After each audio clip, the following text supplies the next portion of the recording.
Hello. In this video, we are going to look at the try except structure in Python. This is a really useful structure when you want to manage what happens when a program crashes. Essentially, you hit a runtime error. That is, it tries to do something and then things don't go as planned. So let's start with this little example that I have here. I have the situation x, and we have an input and it says give me a number, and then we cast x to an int. And so if I run this over here, I say Python 3 try. Now I can give a number, I can put 6 and it works fine. But notice what happens is if I run this again and I put in something like fish, the program crashes. Or if I run this and I put 5.6, the program crashes. And the reason the program is crashing is because of line 2 here. And what we see is that we're trying to cast x to an integer, but fish is a string, so therefore it can't cast, and 5.6 is a float, and therefore it can't cast it to an int. And notice if I just put a print here, end program at the end, and then I run this again, and if I put in 7, I get my end program, but if again I put in like monkey, I crash, and notice it doesn't reach that line because the program has crashed and it doesn't continue. And this is where a try except is really useful. And so how a try except works is as following. We have a try component, and we're just going to print in there try for now. And we have an except component. And this is going to print except. And so what happens is inside this try code block here, this is where you put the code that might crash, essentially. So here's where I'm going to put the code that might crash. And this is where you put the response to the crash. So let's add again down here, print and program again. And let me show you what I mean happens here. So if I currently just run this, and let's just maybe clear things up just so we can see a little clearer here. Clear this up. Notice it says try and then end program. And it ignores the except. If I come in here and I write something like x equals 5 divided by 0, which is a problem because we're trying to divide by 0, which the program can't do. This is going to crash the program. And this is an example of a runtime error because the program will try to do it, it won't know what to do, and then it basically crashes. So now if I come over here and run this, notice it didn't crash. What happened was it tried it, and then it hit this line, and this is a problem.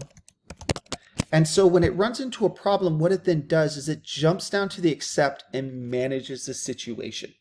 And this is what happens. And this is how a try except is really useful. So what we can do now is how can we use this to basically avoid a crash if we input something that isn't an integer? Well, what we could do is something like this. If we come in here and I say something like num is equal to input, and I say something like please input a number. And then what I'm going to do now is I'm going to say num equals int num. So what's happened now is I've set up the situation where I've taken an input and I've cast that to num. And if I run this, if I put in 6, it works fine. Let's actually make this look a little nicer. Again, that looks a little nicer. 6, no problem.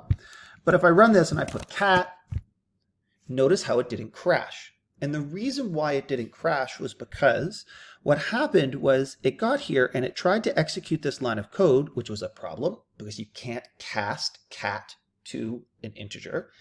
It jumps to this except, and then we manage the situation. And this is where the design is really important. You have to make a decision about what that means to manage the situation.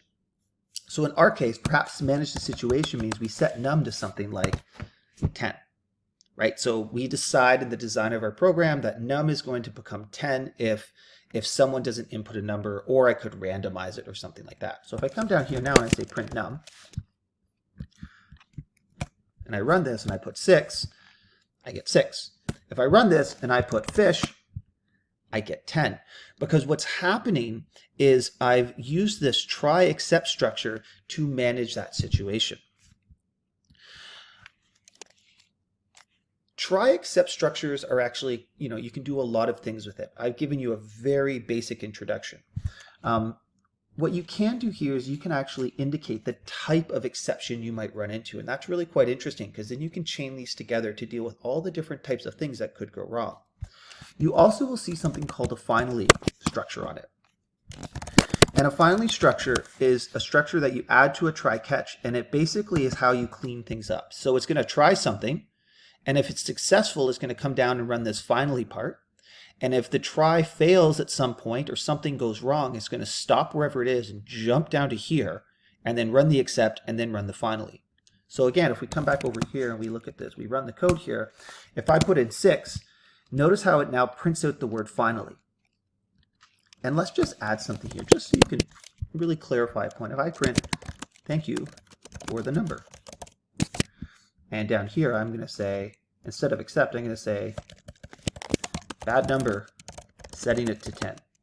There we go. So now if I run this, if I put in a 6, what happens is I take the number, I cast it at line 4, and then I print thank you for the number. And then it jumps down to the finally and then does this finally block. If I run this again and I put in, again, cat, notice what it does is it takes the number, it tries to cast, and line 4 is where we get a crash. And so it stops exactly where it is and jumps down to the finally, runs the finally, it stops where it is, jumps to the except, runs the except structure, then the finally structure, and then prints it out. I hope this video helped. This is a nice structure at this stage of your development in order to manage situations where you ask for a numeric type, but the user actually gives you a string. If you have any questions, please don't hesitate to reach out.